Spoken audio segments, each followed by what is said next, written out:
ప్రభువు మీతో ఉండునుగాక. మీ ఆత్మతోనూ ఉండునుగాక. పునీత మార్కు గారు వ్రాసిన క్రీస్తు సువిశేషంలోని భాగము. ప్రభువా మీకు మహిమ కలుగునుగాక. మార్కు శుభవార్త 12వ అధ్యాయము పరిశుద్ధ వచనములు 28వ వచనము నుండి. ఆ దినములలో యేసు బోధనను ఆలకించిన ధర్మశాస్త్ర బోధకులలో ఒకడు యేసును సమీపించి, ఆజ్ఞల అన్నిటిలో ప్రధానమైనది ఏది అని ప్రశ్నించెను. అందుకు యేసు, ఇశ్రాయేలులారా వినుడు, మన దేవుడైన ప్రభువు ఏకైక ప్రభువు. నీ దేవుడైన ప్రభువును నీ పూర్ణ హృదయముతోనూ, పూర్ణ ఆత్మతోనూ, పూర్ణ మనసుతోనూ, పూర్ణ శక్తితోనూ ప్రేమింపవలెను. ఇది ప్రధానమైన ఆజ్ఞ. నిన్ను నీవు ప్రేమించుకున్నట్లు నీ పొరుగువానిని ప్రేమింపుడు. ఇది 2వ ఆజ్ఞ. వీనిని మించిన ఆజ్ఞ మరొకటి లేదు అని సమాధానమిచ్చెను. అప్పుడు అతడు, బోధకుడా, నీవు యథార్థము చెప్పితివి. దేవుడు ఒక్కడే, ఆయన తప్ప మరి ఒకడు లేడు. ఆయనను పూర్ణ హృదయముతోనూ, పూర్ణ మనసుతోనూ, పూర్ణ శక్తితోనూ ప్రేమించుటయు, తనను తాను ప్రేమించుకున్నట్లు తన పొరుగువానిని తాను ప్రేమించుటయు సమస్త హోమముల కంటే, సమస్త బలుల కంటే ఘనమైనది అని పలికెను. చక్కగా సమాధానం ఇచ్చిన ఆ ధర్మశాస్త్ర బోధకునితో యేసు, దైవరాజ్యమునకు నీవు దూరముగా లేవు అనెను. అటు తర్వాత ఆయనను ఎవరును ఏమీను అడుగుటకు సాహసింపలేదు. ఇది క్రీస్తు సువిశేషము. క్రీస్తువా మీకు స్తుతి కలుగునుగాక. క్రీస్తునందు మికిలిగా ప్రేమబడు ప్రేమైన సహోదరి సహోదరులారా, ఆ ప్రభువు మీద ప్రేమ ఉంది, కానీ మనలోని బలహీనతల వల్ల, మన ఆర్థిక పరిస్థితుల వల్ల, లేదా మన చుట్టుపక్కల ఉన్నటువంటి వ్యక్తుల ద్వారా, కొన్ని పరిస్థితుల ద్వారా మనము దేవుని మీద ఉన్నటువంటి ప్రేమను వ్యక్తపరచలేకపోతున్నాము. అందుకే మనము దేవుడికి కొద్ది కొద్దిగా దూరం అయిపోతున్నాం. ఇది అక్షరాల సత్యం. ఈరోజు ప్రభువు ఈనాటి పట్టణంలో, ముఖ్యంగా మీరు చూస్తే సువిశేష పట్టణంలో అక్కడ ఏం చెప్తున్నాడు? సమస్త బలుల కంటే ఘనమైనది, సమస్త హోమముల కంటే ఘనమైనది అది ఏంటంటే పొరుగువాడిని ప్రేమించటం, ఇతరులను ప్రేమించటం, దేవుణ్ణి ప్రేమించటం. నీవు దేవుణ్ణి ప్రేమిస్తున్నానని చెప్పి నీవు నీ పక్కన ఉన్నటువంటి తోటి వారి పట్ల ప్రేమ కనబరచలేకపోతే ఈ సమస్త హోమములు, బలులు, దివ్య బలి పూజలు, పాప సంకీర్తనాలు, లేదా అన్ని సాక్రమెంట్స్ ఏదైనా తీసుకో, అవన్నీ కూడా బూడిదలో పోసిన పన్నీరే. కాబట్టి ప్రేమైన సహోదరి సహోదరులారా, మనం చేసేటువంటి ప్రార్థనలో మనము అటెండ్ అయ్యేటువంటి కొన్నిసార్లు మనము పరిశుద్ధ శిలువయాత్ర అని అటు ఇటు ఏమో తిరుగుతుంటాం, ఎక్కడెక్కడో దర్శనాలకు పోతుంటాం, ఎక్కడెక్కడో మొక్కుబళ్ళు చేసుకుంటుంటాం. కానీ ఇన్ని చేసినా కూడా పక్కన వాళ్ళు బాగలేనప్పుడు, పక్కన వాళ్ళు నీ యొక్క మాట సహాయం కావాలన్నప్పుడు, కొన్నిసార్లు ఇతరులకు సహాయం చేయడం అంటే కేవలం డబ్బు రూపంలోనే కాదు, నీ ప్రెసెన్స్ అది చాలా అవసరం. కొంతమందికి నీ డబ్బు అవసరమే లేదండి, నీవు వాళ్ళతో కనిపించటం, వాళ్ళతో మాట్లాడటం, ఆప్యాయంగా పలకరించటం, నేనున్నాను నీ కోసము, నేను ప్రార్థనలో పెట్టుకుంటున్నాను, నీ కుటుంబం కోసం నేను ప్రార్థన చేస్తున్నాను, కాబట్టి నువ్వు భయపడాల్సిన అవసరం లేదనేటువంటి ఒక చిన్న ఓదార్పు అయినటువంటి మాట, అది అందరికి కూడా ఎంతో ధైర్యాన్ని ఇస్తుంది. ప్రియమైన సహోదరి సహోదరులారా, ఈ సమయంలో నేను ముఖ్యంగా మీతో ఈరోజు పంచుకునేటువంటి వాక్యం, ఎవరు నా సోదరుడు, ఎవరు నా సోదరుడు. ముఖ్యంగా ఈనాటి పట్టణాన్ని మనం గమనించినట్లయితే, మొదటి పట్టణాన్ని, అక్కడ ప్రభు ఏం చెప్తున్నాడు? హోషేయ గ్రంథము 14వ అధ్యాయం అక్కడ మనం చదివితే, ఎండిన నేలపై కురియు మంచు వలె నేను ఇశ్రాయేలు ప్రజలను ఆదరింతును అంటున్నాడు. వారు పువ్వుల వలె వికసింతురు, వారికి కొత్త చిగుళ్ళు పుట్టగా వారందరూ ఏమవుతారంట, ఎంతో సంతోషముగా సుందరముగా అరలాడుతాడు. అక్కడ ఏముంటుంది, ఆ జనులు మరల నా నీడన బ్రతుకుదురు. ఇలాంటి వాక్యాలను మనం చూస్తే ప్రభువు తనని నమ్ముకున్నటువంటి వారిని ఏమాత్రము వాళ్ళని ఒమ్ము చేయడు. వాళ్ళ యొక్క ప్రేమలో కానీ వాళ్ళ యొక్క ప్రార్థన కానీ అన్నీ కూడా ఫలింపజేస్తాడు అనేదే ఈనాటి మొదటి పట్టణం మనందరికీ కూడా సెలవిస్తుంది. ప్రియమైన సహోదరి సహోదరులారా, ఈ సమయంలో ముఖ్యంగా మనము యూదులను మనం గమనించినట్లయితే వారికి ఉన్నటువంటి ఆజ్ఞలను, వాళ్ళు పాటించేటువంటి ఆజ్ఞలు ఆ కాలంలో ఎన్ని ఉన్నాయంట, 613 ఆజ్ఞలు ఉన్నాయంట. 613 ఆజ్ఞలు. కానీ నిజానికి దేవుడు వారికి ఎన్ని ఆజ్ఞలు ఇచ్చాడు? కేవలము 10 ఆజ్ఞలు మాత్రమే ఇచ్చాడు. ఈ 10 ఆజ్ఞలని పాటించనరా బాబు అంటే, ఈ 10 ఆజ్ఞలకి ఇంకా ఎన్ని యాడ్ చేసుకున్నారు వాళ్ళు? 613 ఆజ్ఞలను వాళ్ళు పెట్టుకొని, అంటే దేవుడు చెప్పినటువంటి మాటలను కాకుండా ఎవరైతే ప్రధానార్చకులుగా, బోధకులుగా, ధర్మశాస్త్ర బోధకులుగా తెలివైనటువంటి వాళ్ళము, నీతిమంతులము, మాకు మాత్రమే తెలుసు బైబిల్ గ్రంథం అని, మేము మాత్రమే గ్రేటు, ఆ యొక్క దైవరాజ్యం మాకు మాత్రమే సొంతం అని ఎవరైతే ఇలా గర్వంగా చెప్పుకుంటున్నారో వాళ్ళు క్రియేట్ చేసినటువంటి ఆజ్ఞలే మిగతా ఆజ్ఞలు. కానీ ఈ 10 ఆజ్ఞలు కూడా ఫాలో కావటం లేదా అనుసరించడం ఇంకా కష్టమని యేసు ప్రభు ఒకటి చేశాడు. ఏం చేశాడు? అది ఒకే ఒక ఆజ్ఞ చేశాడు, అది ప్రేమ కలిగి జీవించండి అని. ఆ 613 పక్కన పెట్టినాడు, తండ్రి దేవుడు ఇచ్చిన 10 పక్కన పెట్టాడు. ఆయన ఇచ్చినటువంటి ఒకే ఆజ్ఞ ప్రేమ ఆజ్ఞ, ప్రేమ కలిగి జీవించండి అని. ఆ ఒక ఆజ్ఞను మానవులమైనటువంటి మనం ఏం చేస్తున్నామంటే, దేవుడు చెప్పిన మాటలకి అనుగుణంగా ఆ ప్రేమ ఏ విధంగా ఉండాలంటే, దేవుని పైన ప్రేమ ఉండాలి. తర్వాత మనుషులు, దేవుణ్ణి నువ్వు ఎంతగా ప్రేమిస్తావో అంతే విధముగా మనుషుల్ని కూడా ప్రేమించాలి. కాబట్టి ఈ ప్రేమ, దేవుని పైన ప్రేమ, మానవుని ప్రేమ, ఈ రెండు కూడా ఒక బొమ్మ బొరుసు లాంటివి.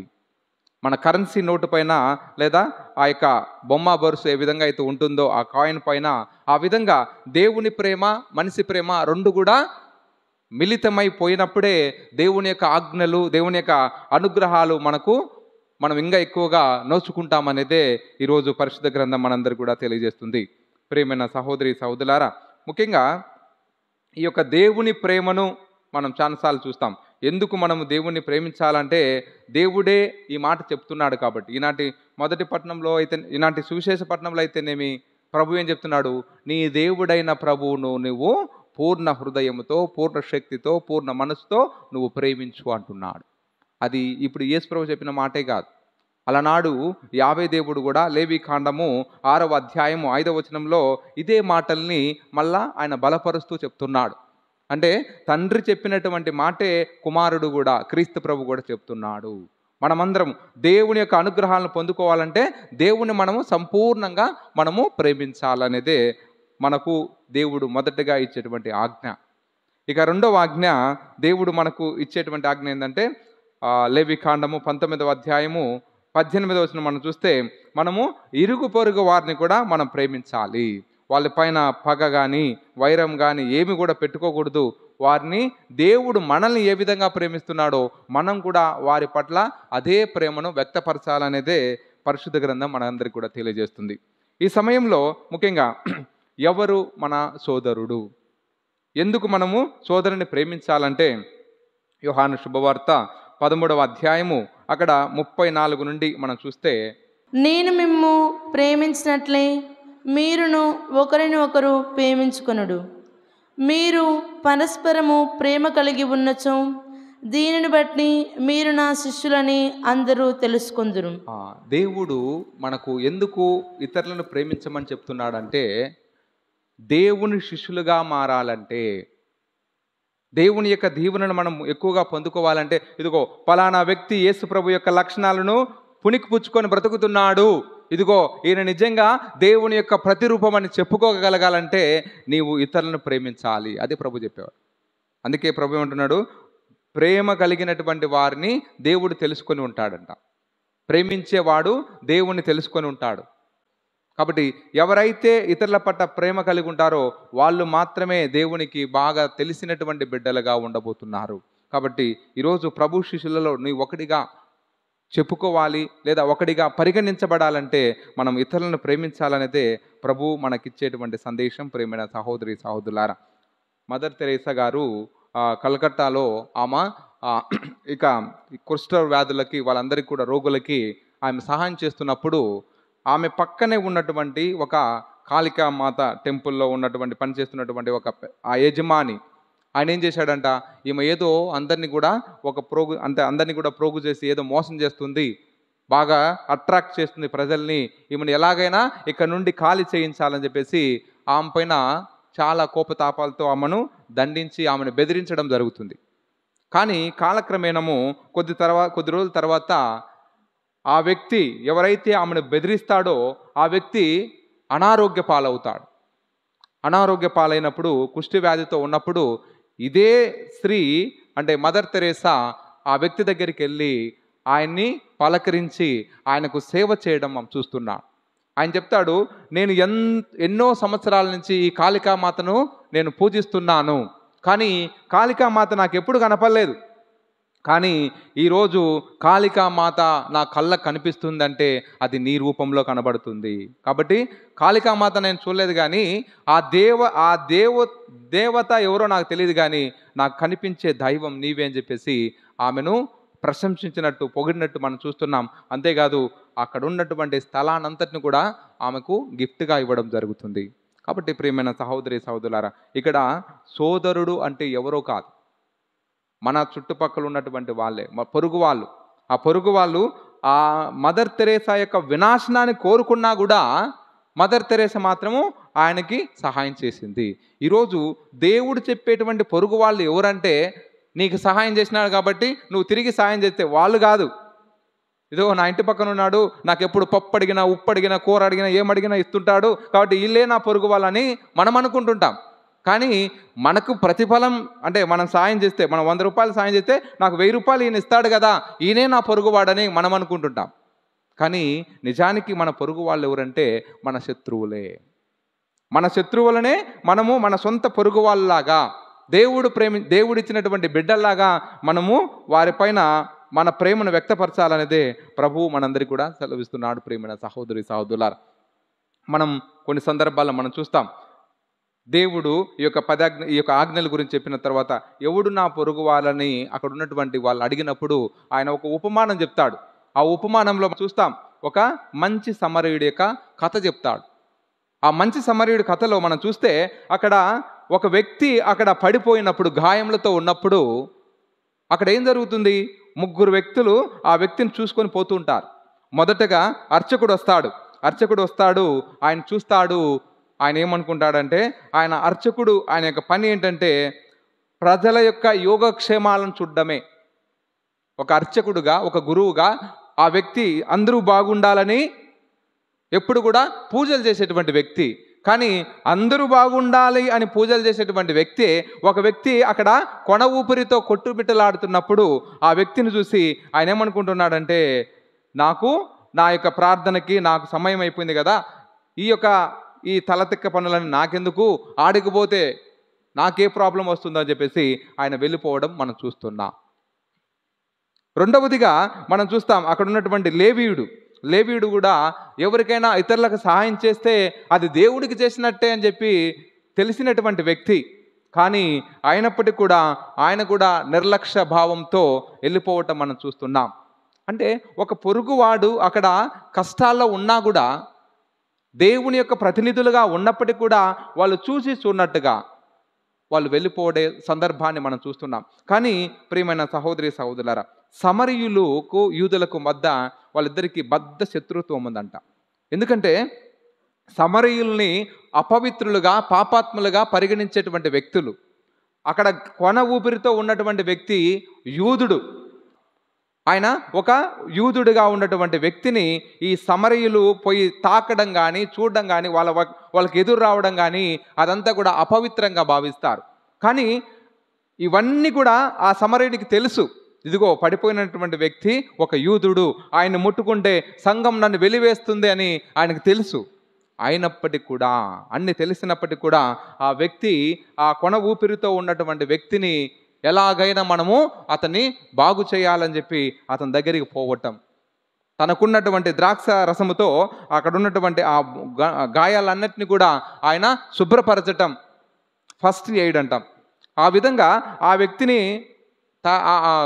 చేయగలిగిన దాన్ని చేసి తర్వాత ఆయన ఆసుపత్రికి తీసుకుపోవటం మనం చూస్తున్నాం. తీసుకుపోయి అంతేకాదు, ఆయన ఏం చెప్తున్నాడు, ఇదిగో ఆయన దగ్గర ఉన్న డబ్బునంతటిని కూడా వెచ్చించి తర్వాత చెప్తున్నాడు, ఇదిగో ఇంకా ఏమైనా డబ్బు కావాలన్నా కూడా నేను ఇస్తాను, ఈయన మాత్రం బ్రతకాలి అనేటువంటి ఆశ ఆ యొక్క సమరయుల్లో ఉంది. ఇక్కడ పొరుగువాడు ఎవరు అంటే, ఇక్కడ వాళ్ళిద్దరికి బద్ధ శత్రుత్వం ఉంది అని తెలిసినప్పటికీ కూడా సహాయపడినటువంటి వ్యక్తే దేవుడు చెప్పేటువంటి పొరుగువాడు. కాబట్టి ఈరోజు ఇతరులకు నీ పొరుగువాడిని ప్రేమించండి అంటే, వినాశనాన్ని ఎవరైతే కోరుకుంటున్నారో అలాంటి వాళ్ళే మన పొరుగు వాళ్ళు, అలాంటి వారి కోసమే మనం ప్రార్థన చేయాలనేది ప్రభువు మాటల్లోని యొక్క ఉద్దేశం. కాబట్టి ప్రియమైన సహోదరి సహోదరులారా, నిన్ను మంచోడన్నోని కోసం నువ్వు ప్రార్థన చేయాల్సిన అవసరం లేదు. ఎందుకంటే నువ్వు మంచోడని నువ్వు చెప్పినప్పుడు ఆటోమేటిక్గా నీ కోసం ప్రార్థన చేస్తాడు. కాబట్టి నిన్ను శత్రువు అనే వాళ్ళ కోసమే నువ్వు బలంగా ప్రార్థన చేయాలి. ఎందుకంటే నీ వినాశనం ఆయన కోరుకుంటున్నాడు, కానీ నువ్వేమి కోరుకుంటున్నావు? ఇన్ రిటర్న్ ఆయన బాగుండాలని కోరుకుంటున్నావు. ప్రభు నేర్పింది అదే, సిలువలో నుంచి ప్రభు నేర్పింది అదే. సిలువలో నుంచి ఆయన చెప్పినటువంటి మొదటి మాట, ఇదిగో తండ్రి వీరేమి చేయుచున్నారో వీరికి తెలియదు, వీరిని క్షమించండి అని. అంటే ఆయన చెప్పిన మాట ఏంది? శత్రువుల సహితం ప్రార్థన చేయండి అని చెప్పాడు. ఇదిగో నీ శత్రువులను ద్వేషించడం కాదు, కానీ వాళ్ళకి ఏం చేయాలి? వారి కోసం నువ్వు ప్రార్థన చేయని చెప్పి పలు సందర్భాల్లో ప్రభు మనకు చెప్పకనే చెప్తున్నాడు. ప్రేమైన సహోదరి సహోదరులారా, ఈ విధంగా మనము ఈ యొక్క గుర్తు ద్వారా దేవుణ్ణి ప్రేమించడం ఒకటే కాదు, ఆ దేవుణ్ణి ప్రేమించిన అనే దానిని మనం ఇతరులతో వ్యక్తపరచాలంటే ఇతరుల పట్ల ఆ దేవుడు చూపించినటువంటి ప్రేమను, దేవుడు చూపించినటువంటి కరుణను మనం ఎప్పుడైతే ఇతరులతో ఇలాంటి కష్టాల్లో ఉన్నప్పుడు, ఇబ్బందుల్లో ఉన్నప్పుడు మనం సహాయం చేస్తామో అదే దేవుడు ఆశించేటువంటి ప్రేమ అని మనందరికీ కూడా ప్రభువు తెలియజేస్తున్నాడు. ప్రేమైన సహోదరి సహోదరులారా, అందుకే యాకోబు గ్రంథము 4వ అధ్యాయము 17వ వచనములో మనం చూస్తే, మేలైనది చేయగలిగియు అట్లు చేయలేకపోతే వాడు పాపం చేసిన వాడగును అంటున్నాడు. బాగా గుర్తుపెట్టుకోండి, మనము మంచి చేయగలిగే స్థితిలో ఉండి కూడా మంచి చేయలేకపోతే అది పాపం అవుతుంది అని చెప్తున్నాడు ప్రభు. నేను పోయిన వారము ఒక మాట చెప్పాను, తిండిపోతుతనం కూడా పాపమే అని చెప్పాను. కొంతమంది అన్నారు, ఏంది స్వామి తినడం కూడా పాపం ఎట్టయితుంది? కానీ ఈరోజు ప్రభు ఏం చెప్తున్నాడు? మేలైన దానిని చేయగలిగి చేయలేనటువంటి వాడు పాపంలో పడిపోతున్నాడని. ఇక్కడ ఈ సన్నివేశాన్ని ఇంకొకసారి మీకోసం ఎక్స్ప్లెయిన్ చేస్తాను. అక్కడ లూకా శుభవార్త 16వ అధ్యాయము 19వ వచనం నుండి 31వ వచనంలో మనం చూస్తే, అంతవరకు చూస్తే అక్కడ ఇద్దరు వ్యక్తులు ఉంటారు. ఆ ఇద్దరు వ్యక్తులు ఎవరంటే, ఒకరేమో ధనికుడు, ఒకరేమో పేదవాడు. మేలైనది చేయగలిగింది ధనికుడు, ఇతరులకు సాయం చేయాలనుకుంటే సాయం చేయగలడు. కానీ ఆయన దగ్గర ఉన్నటువంటి డబ్బు కానీ వాటినన్నిటినీ కూడా ఏం చేస్తున్నాడు? తన యొక్క స్వంత లాభం కోసం విందులతో వినోదాలతో ఆయన మంచి పట్టు వస్త్రాలను ధరిస్తూ ఎంజాయ్ చేస్తున్నాడు లైఫ్ని. కానీ ఇక్కడ వాక్యం ఏం చెప్తుంది? మేలైనది నువ్వు చేయగలిగే స్థితిలో ఉన్నప్పుడు నువ్వెందుకు చేయలేకపోతున్నావు? ఆయన పాపంలో పడ్డానికి కారణం ఏంటంటే, ఆయన అన్నీ కూడా ఉండి అన్ని తిని ఎంజాయ్ చేసినందుకు కాదు ఆయన పాపంలో పడింది. ఆయన గుమ్మం ముందు ఒక వ్యక్తి ఆకలితో అలమటిస్తుంటే, పొరుగువాడు ఆ యొక్క గుమ్మం ముందు ఉంటే, ఆ వ్యక్తిని కనీసం ఆయన ఈ భూమి మీద ఉన్నప్పుడు పలకరిని కూడా పలకరించాల. ఆయన ఎప్పుడు పలకరిస్తున్నాడు? పరలోకానికి పోయిన తర్వాత పలకరిస్తున్నాడు. అర్రే, ఆ వ్యక్తి మా ఇంటి ముందు గుమ్మం ముందు ఉన్న వ్యక్తి కదా, ఈయనేంటి దేవుని యొక్క ఒడిలో కూర్చోవడం ఏంటి అని చెప్పేసి అప్పుడు పలకరిస్తున్నాడు. అందుకే ప్రభు ఏమంటున్నాడంటే, నీ పొరుగువాన్ని ఎప్పుడో పలకరిస్తాను, ఎప్పుడో చేస్తాను, ముసలి ప్రాయంలో వాడి కోసం ప్రార్థన చేస్తాను, ముసలి ప్రాయంలో వాళ్ళకి సాయం చేస్తానని కాదు, ఇప్పుడు ఇక్కడే మనము ఇతరుల కోసం ప్రార్థన చేయాలి, పొరుగు వాళ్ళ కోసం ప్రార్థన చేయాలి. ప్రియమైన సహోదరి సహోదరులారా, కాబట్టి ఈ వాక్యము మనకు క్లియర్గా చెప్తుంది, మనము ఇతరుల పట్ల ప్రేమ కలిగి జీవించాలి. ఇతరులు ఎవరో కాదు, మన ఇంటి గుమ్మం ముందు ఆకలితో లేదా కొంచెం సహాయం చేయండి అని అడిగేవాళ్ళు, వాళ్ళని కూడా మనము నిర్లక్ష్య భావంతో మనము వాళ్ళని వదిలివేయకూడదు. అంటే ఇప్పుడు దేవుడు ఓకే వచ్చిన వాళ్ళందరికీ తప్పకుండా ఇవ్వాలేమో, లేకపోతే మనం అందరు నరకంలో పడతామేమో, అది తప్పు.